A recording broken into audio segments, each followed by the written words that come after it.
নবীজির পছন্দের 3টি জিনিস।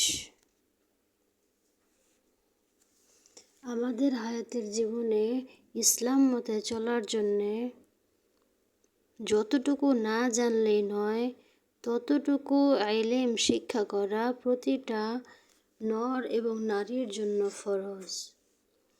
নামাজ একটি মৌলিক ইবাদত।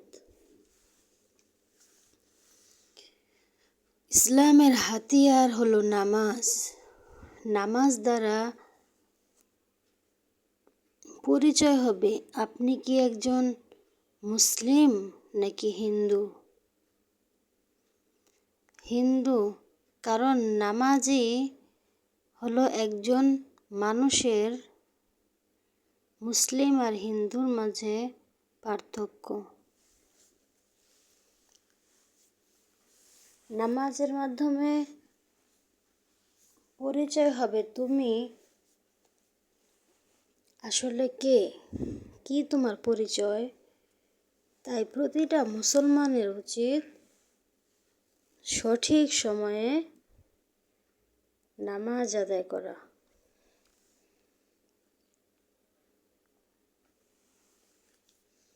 নামাজে অবহেলা না করা। আর সঠিক সময়ে নামাজ আদায় করলে চেহারার সৌন্দর্য বৃদ্ধি পায় এবং নুরানিয়াত বৃদ্ধি পায়। আর আমাদের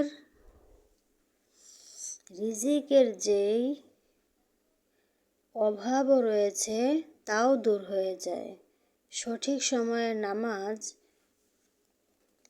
আমাদের সকল গুনাহসমূহ মুছে দেয় এবং ঝরিয়ে দেয়। যেমন নাকি শীতের দিনে সকল গাছসমূহের পাতা এমনভাবে ঝরিয়ে পড়ে। আর হ্যাঁ, আমরা হিংসা থেকে সর্বসময় দূরে থাকব, কারণ তাহা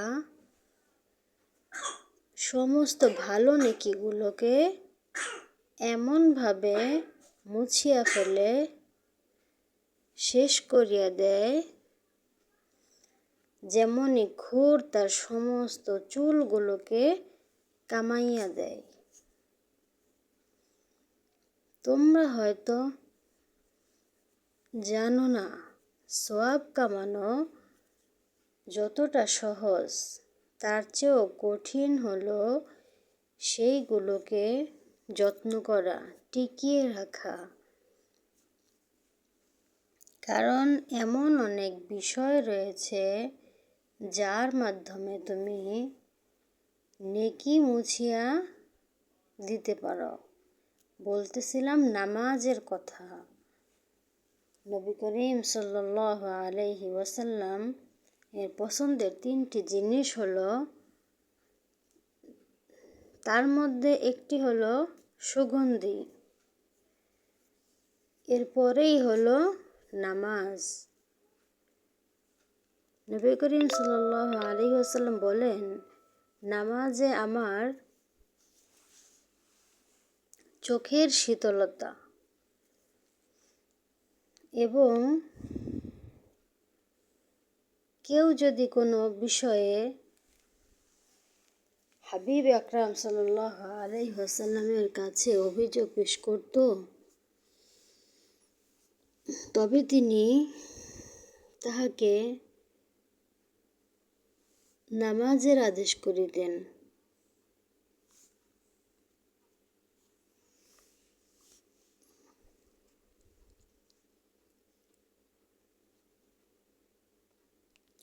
সাহাবায়ে কেরাম রাদিয়াল্লাহু আনহু নামাজের দ্বারা তাদের অনেক সমস্যার সমাধান খুঁজে নিয়েছেন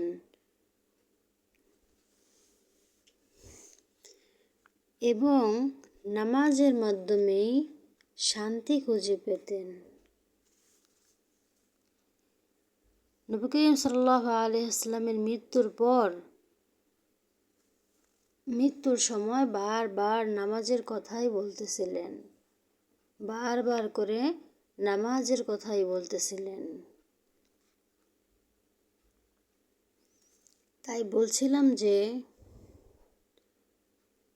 আমরা যারা এখনও নামাজ পড়তে শুরু করিনি বা নামাজ পড়তে পারি না, কিন্তু নামাজ পড়ার ইচ্ছা রয়েছে আমাদের মাঝে,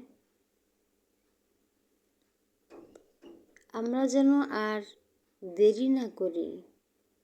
আমরা যেন এখন থেকেই নামাজ শুরু করে দেই।